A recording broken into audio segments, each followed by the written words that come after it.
മദ്യപിച്ച് ബോധം പോയി റെയിൽവേ ട്രാക്കിൽ കിടക്കുക, പിന്നീട് ട്രെയിൻ വരുന്ന ശബ്ദം കേട്ട് എണീറ്റ് രക്ഷപ്പെടാൻ ശ്രമിക്കുക. പക്ഷേ ബാലൻസ് ഇല്ലാതെ വീണ്ടും ട്രാക്കിൽ തന്നെ കിടക്കുക. എന്നിട്ടും അത്ഭുതകരമായി 2 പേർ രക്ഷപ്പെട്ടു.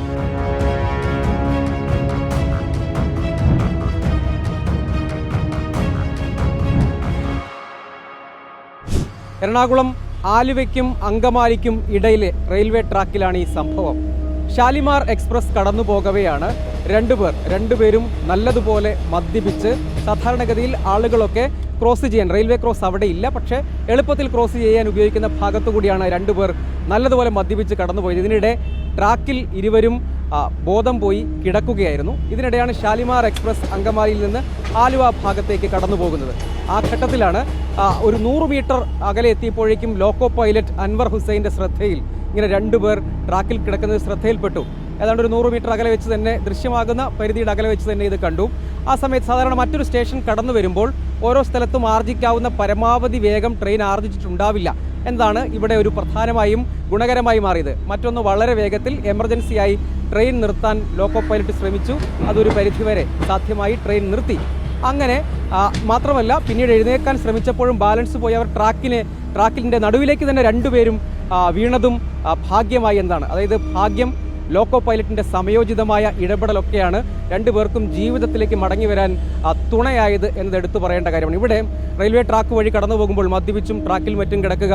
മുൻപ് കണ്ണൂരിൽ സമാനമായൊരു സംഭവമുണ്ട്. ഒരാൾ മദ്യപിച്ച് റെയിൽവേ ട്രാക്ക് വഴി കടന്നു പോകുന്നു. ആ ഘട്ടത്തിൽ ട്രെയിൻ വരുന്നു, പിന്നീട് അദ്ദേഹം ട്രാക്കിലേക്ക് തന്നെ കിടക്കുന്നു. അധികം ഓരോ ആളുകളുടെയും ശാരീരിക പ്രത്യേകത അനുസരിച്ച് ആയിരിക്കുമ്പോൾ ട്രാക്കിൻ്റെ സ്വഭാവമൊക്കെ അനുസരിച്ച് അദ്ദേഹവും അത്ഭുതകരമായി രക്ഷപ്പെട്ടു. ഇവിടെ പക്ഷേ പരമാവധി വേഗം ആ ഘട്ടത്തിൽ ആർജിച്ചിരുന്നില്ല. പിന്നീട് ലോക്കോ പൈലറ്റ് ഇത് കാണുന്നു, ട്രെയിൻ വേഗം കുറയ്ക്കുന്നു, പരമാവധി വേഗം കുറയ്ക്കുന്നു.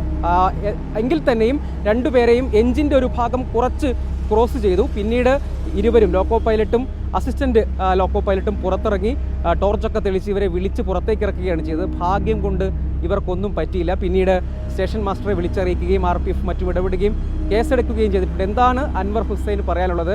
അൻവർ ഹുസൈൻ യഥാർത്ഥത്തിൽ ഇവിടെ ഒരു രക്ഷകന്റെ റോളിൽ അവതരിച്ചു. അത് ശ്രദ്ധയിൽപ്പെടാതെ പോവുകയോ ട്രെയിൻ കൂടുതൽ വേഗം ആർജിക്കുന്ന ഘട്ടമായിരുന്നു, അങ്ങനെ നിർത്താൻ ശ്രമിക്കാതിരുന്നു ഒക്കെയാണെങ്കിൽ, അവർ സമാന്തരമായി കിടന്നാൽ പോലും ട്രെയിൻ മുഴുവൻ ക്രോസ് ചെയ്ത് കടന്നു പോവുകയായിരുന്നെങ്കിൽ ജീവൻ രക്ഷിക്കാൻ കഴിയുമായിരുന്നില്ല, അല്ലെങ്കിൽ വലിയൊരു ദുരന്തത്തിൽ കലാശിച്ചേനെ എന്നതാണ്. ഇവിടെ പക്ഷേ ഭാഗ്യം തുണച്ചു, 2 ജീവനുകൾ രക്ഷിക്കാൻ സാധിച്ചു. പക്ഷേ മദ്യലഹരിയിൽ അങ്ങനെ ശ്രദ്ധയില്ലാതെ നടക്കുമ്പോഴൊക്കെ ഉണ്ടാകുന്ന കാര്യം നമ്മൾ കാണേണ്ടത്. തുടർച്ചയായി ഇത്തരം പല അശ്രദ്ധ കൊണ്ടും ഇങ്ങനെ മദ്യവെച്ച് കടന്നു പോകുമ്പോഴൊക്കെ അപകടങ്ങൾ ഉണ്ടായിട്ടുണ്ട്. പലപ്പോഴും പൂർണ്ണ വേഗം ഓരോ സ്ഥലത്തെയും പ്രത്യേകത അനുസരിച്ച് സാധിക്കാവുന്ന അതിൻ്റെ പരമാവധി വേഗം ആർജിച്ചാൽ പലപ്പോഴും നിർത്താൻ കഴിഞ്ഞുവെന്നും വരില്ല.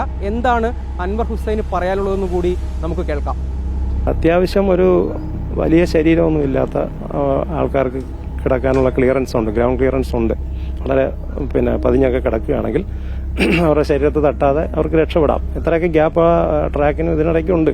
ഇതിന്റെ വേഗത കുറയ്ക്കാനും കൃത്യസമയത്ത് സാധിച്ചു. അതെ, ഇകൃത്യമായിട്ട് നമ്മൾ ഇവരുടെ ഒരു ശരീരഭാഷ രക്ഷപ്പെടാനുള്ള, അല്ലെങ്കിൽ അവർക്ക് മൂവ് ചെയ്യാനുള്ള, ഫാസ്റ്റായിട്ട് മൂവ് ചെയ്യാൻ പറ്റില്ലെന്ന് എനിക്ക് തോന്നി.